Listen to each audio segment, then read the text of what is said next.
Okay, folks, let's talk dictators. Ever wished you could just tell everyone what to do? Yeah, me neither. But dictators, they're all about that life. A dictatorship is basically a government where one person or a tiny group hoards all the power. Think of it like a group project where one person declares themselves supreme leader and refuses to let anyone else contribute. Not cool, right? These power-hungry folks, we call them dictators. They don't get voted in fairly, and they sure as heck don't give up power willingly. They rig elections, silence opponents, and generally make life miserable for anyone who disagrees with them. Think of it like this. Imagine a world where your principal decides school uniforms will be banana costumes forever, and if you complain, detention, but with extra bananas. That's the vibe we're talking about. So, next time you hear dictatorship, don't picture some dusty history book. It's a very real, very scary thing, and sadly it's making a comeback in some parts of the world. Stay informed, people. Now, you might be thinking, John, how can I spot a dictatorship from, say, a mile away? Well, friends, it's usually not that hard. Dictatorships have some telltale signs, like that friend who always forgets their wallet when the bill comes. First up, no free and fair elections. Dictators might pretend to have elections, but they're about as genuine as a $5 Rolex. They rig the system, intimidate voters, and sometimes just straight up declare themselves the winner. Democracy, not so much. Next, freedom of speech, forget about it. Dictators hate dissent, criticize the regime, expect a knock on your door from some very unfriendly folks. They control the media, so all you'll hear is their propaganda. And don't even think about starting a protest. Dictators love to use their military and police to crush any opposition. Peaceful assembly, more like peaceful arrest. The bottom line is, dictatorships are all about control. They control the government, the media, and even try to control your thoughts. That sounds fun, right? Yeah, no? Sadly, yes, dictatorships have plagued societies for centuries, leaving behind a trail of suffering and oppression. But did you know that not all dictatorships are the same? You'd think being a dictator would be a one-size-fits-all kind of gig, right? Just grab power and hold on to it with an iron fist. But it's not that simple. Wrong. Just like ice cream, dictatorships come in different flavors. Each type has its own unique characteristics and methods of maintaining control. Some are nutty, some are straight up toxic, but they all leave a bad taste in your mouth. Let's break it down and explore the different types of dictatorships that have existed throughout history. First up, we've got your classic military dictatorship. This is where the military takes control of the government, often through a coup d'etat. Imagine a bunch of generals staging a coup and deciding they like being in charge. They believe that only they can restore order and stability. Even if it means ruling with an iron fist, they swap their fatigues for suits, sometimes, and trade tanks for tear gas to keep the population in line.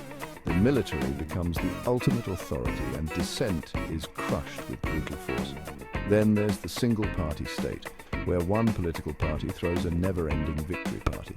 In this type of dictatorship, the ruling party monopolizes political power. They rig the system so that no other party stands a chance. Elections, if they happen at all, are a mere formality, designed to legitimize the ruling party's grip on power. It's like playing Monopoly, where one person starts with all the properties and the bank.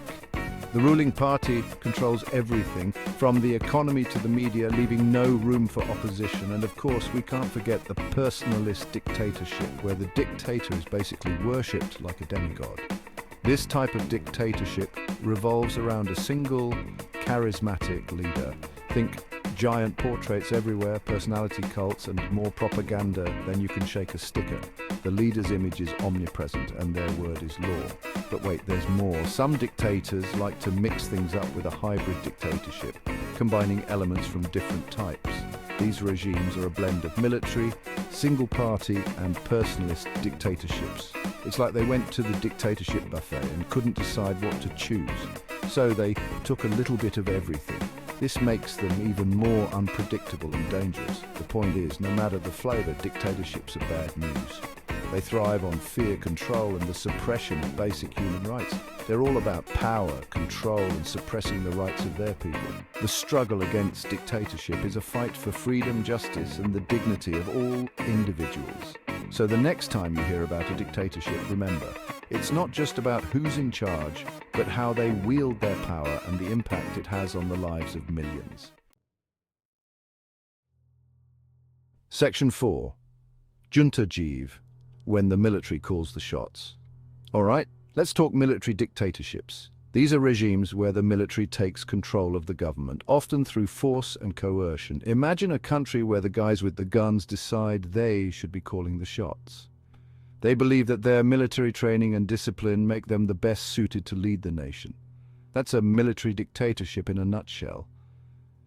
The military leaders often present themselves as the saviors of the nation, claiming that only they can bring stability and order. These regimes usually come to power through coup d'état, which is a fancy way of saying they overthrow the existing government. This often happens during times of political instability or economic crisis. They roll in with tanks, take over key institutions, and declare themselves the new management. The existing government is either ousted or forced to comply with the new military rulers. Military dictatorships often justify their power grabs by claiming they're restoring order or saving the country from chaos. They use propaganda to convince the public that their rule is necessary for the nation's survival. But let's be real, they're mostly interested in holding on to power and silencing anyone who disagrees with them. Dissent is not tolerated, and those who oppose the regime often face severe consequences. Think of it like this: you're at a restaurant and the chef storms out of the kitchen, fires the manager, and announces that from now on he's in charge of everything. The chef believes that only he knows what's best for the restaurant. Oh, and by the way, the menu is now limited to whatever he feels like cooking that day. Bon appetit. The customers have no say in what they get to eat, and any complaints are swiftly dealt with. Military dictatorships are notorious for their human rights abuses. They often resort to extreme measures to maintain control and suppress opposition. They often use violence, intimidation, and imprisonment to silence opposition. Protesters are met with brutal force, and many are detained without trial. Free speech, not a chance. The media is heavily censored, and any form of criticism against the regime is quickly shut down. Peaceful assembly? Don't even think about it. Public gatherings and protests are banned, and any attempt to organize is met with swift retribution. Life under a military dictatorship is like living in a constant state of fear and uncertainty. The presence of soldiers on the streets serves as a constant reminder of the regime's power.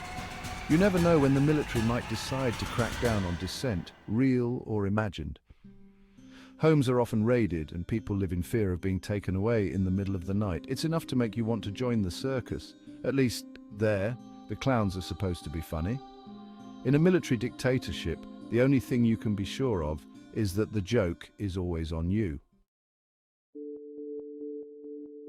Section 5, Party Pooper. One party to rule them all. Now let's talk about single-party states, where one political party throws itself a never-ending victory party. These states are characterized by the dominance of a single political entity that monopolizes power and control over the entire political landscape. Imagine a world where you can only vote for one party, and surprise, surprise, that party always wins. Shocking, I know. This lack of choice is not just a coincidence. It's a carefully orchestrated strategy to maintain the status quo and ensure that the ruling party remains unchallenged. In a single-party state, the ruling party controls everything: the government, the media, the economy, you name it. This concentration of power allows them to shape public opinion, manipulate information, and suppress any dissenting voices. They rig elections, ban other parties, and generally make sure they have a monopoly on power. This means that any potential rivals are swiftly dealt with, either through legal means or more nefarious methods. It's like playing a board game where one player gets to make up all the rules as they go along. The outcome is always predetermined, and the game is rigged in favor of the ruling party. These regimes often claim that a single-party system is necessary for stability and national unity.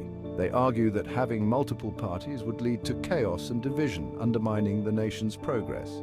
But in reality, it's just a way for a small group of elites to hold on to power and crush any form of opposition. This concentration of power often leads to corruption, as those in control use their position to enrich themselves and their allies.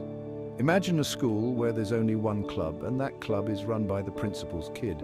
No matter how talented or passionate other students might be, they never get a chance to lead or even participate meaningfully.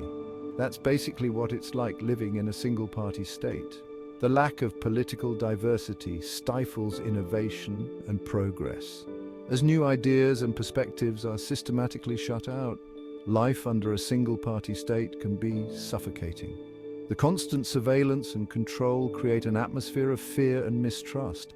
Where people are afraid to speak their minds or challenge the status quo, there's no room for dissent, debate, or different points of view. The media is tightly controlled, and any form of criticism is quickly silenced. It's like living in a giant echo chamber where everyone is forced to parrot the same tired slogans and ideologies. This lack of diversity in thought and opinion stifles creativity and progress, as new ideas are never given a chance to flourish. And don't even think about starting your own political party. Any attempt to challenge the ruling party is met with swift and brutal repression. That's a one-way ticket to a jail cell, or worse. Political prisoners are often subjected to harsh conditions, and many never see the light of day again. In a single-party state, the only acceptable form of political participation is blind obedience. Citizens are expected to show unwavering loyalty to the ruling party and its leaders, with any deviation from this norm being harshly punished.